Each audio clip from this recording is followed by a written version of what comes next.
Welcome to the second class of embroidery, and let's see how do you have to mark a fabric for experimenting with different stitches.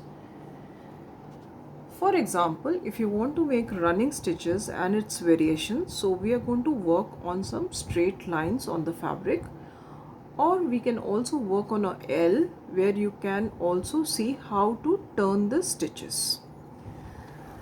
So this is a poplin fabric which I have taken, and I have already put some lines to show it to you. So what you can do is you can take the scale and put the first line in the form of a L. For the second line, what I'm going to do is I'm going to take 1 centimeters distance. Mark 1 centimeter,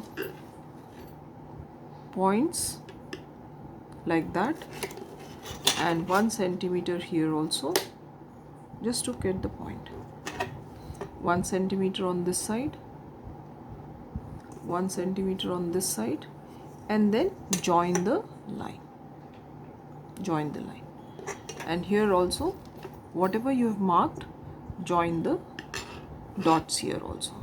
Do not stretch the line till this point. Let the L be very clear here. So I have marked few lines of 1 centimeter. So this L is basically one to understand how to turn the stitches. Sometimes you might have to do smaller stitches here. So this is basically a resource for you to have a record of all the embroidery stitches.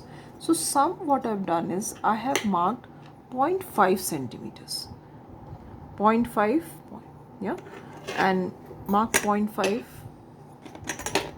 on this side, also mark 0.5, right, and this side also mark 0.5, and then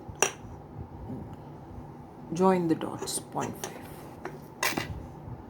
So sometimes when you're experimenting, you might require lines which are 0.5, and some I have marked normal 1 centimeters else. So on this fabric we are going to do different embroidery stitches, and in the next lecture, which is your lecture 3, I will demonstrate various stitches to you. Thank you.